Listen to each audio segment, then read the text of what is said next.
बच्चों पिछले कुछ दिनों से आपको वीडियोस नहीं मिल पा रहे थे because I were not well. ये हमारा जो वीडियो है वो चैप्टर 1 का लास्ट पार्ट है।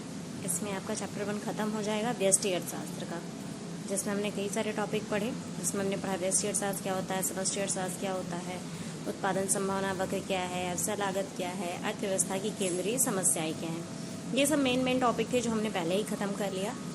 अब आपके इस चैप्टर में कुछ टर्म्स रह गए हैं, कुछ शब्दावलियाँ रह गई हैं जिनका अर्थ आपको जानना बहुत ज़रूरी है।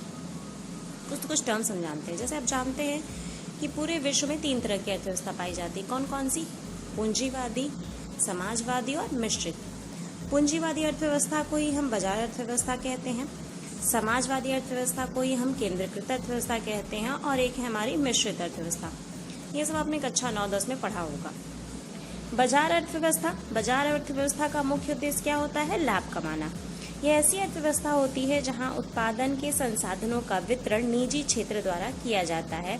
अर्थात अर्थव्यवस्था की जो 3 केंद्रीय समस्याएं हैं उनका समाधान भी निजी क्षेत्र द्वारा किया जाएगा। मैंने आपको पहले बताया था कि सबसे ज़्यादा इम्पोर्टेंट क्या है अर्थशास्त्र में? संसाधन।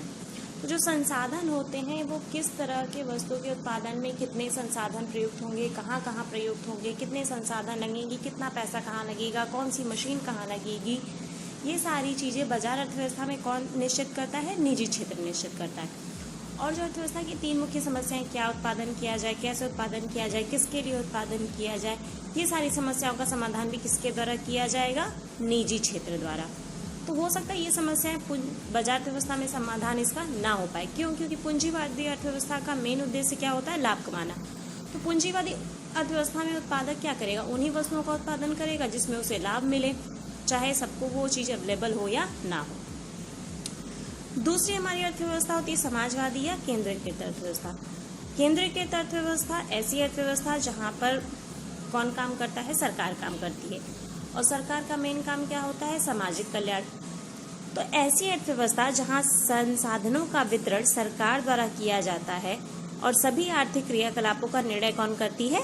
सरकार करती है।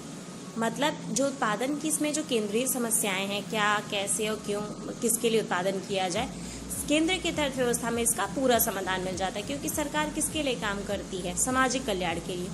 अगर कोई गरीब व्यक्ति है उसके लिए भी राशन की व्यवस्था करती है, कम दामों पे राशन उपलब्ध कराती है, और बाकी ऊंचे दामों पे और लोगों को भी उपलब्ध कराती है। तो जो हमारा केंद्रीकृत अर्थव्यवस्था है वो हमारा उसमें कौन चलाता है? सरकार चलाती है। और इसमें सरकार का मुख्य उद्देश्य क्या होता है? सामाजिक कल्याण।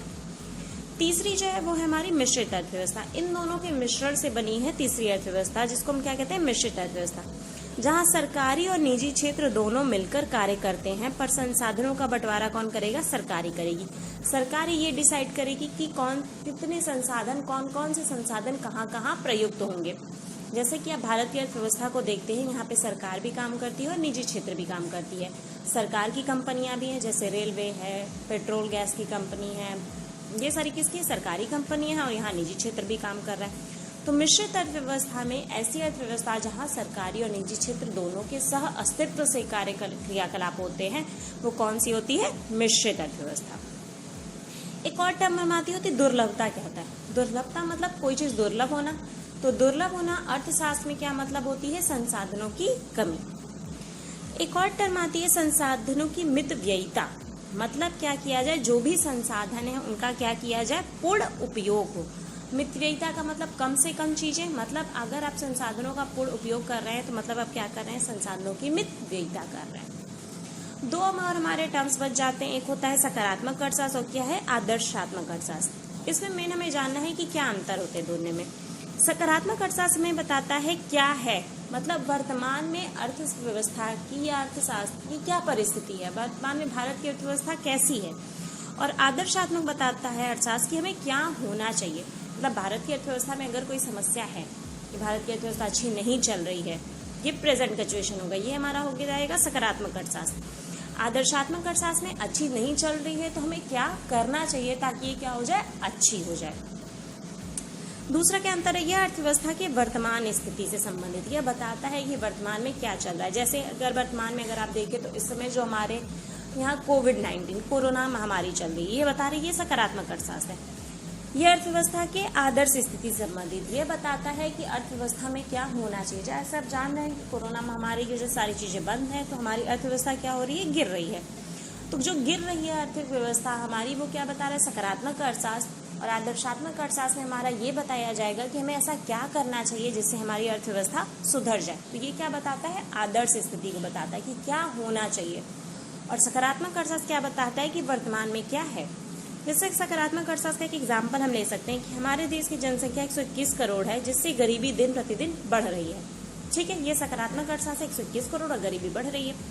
आदर्शात्मक में क्या होगा कि सरकार को गरीबी को दूर करने के लिए नए कार्यक्रम लागू करने चाहिए। मतलब ये क्या बता रहा है कि जो गरीबी बढ़ रही है उसके लिए क्या किया जाना चाहिए। आप समझ गए होंगे कि सकारात्मक और आदर्शात्मक अर्थशास्त्र में क्या अंतर है। सकारात्मक मतलब क्या है, वर्तमान स्थिति क्या है, और आदर्शात्मक मतलब क्या होना चाहिए, हमें क्या करना चाहिए जिससे चीजें सुधर जाए।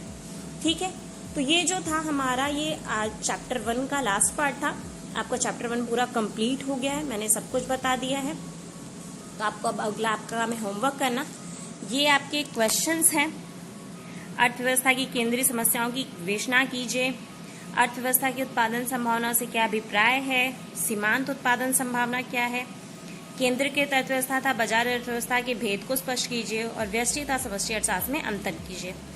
तो मैंने चैप्टर खत्म कर दिया है और आपका अगला काम क्या है, अब ये 5 क्वेश्चन के आंसर आप अपने होमवर्क में करेंगे और कॉपी की फोटो खींच के मुझे भेज दीजिएगा।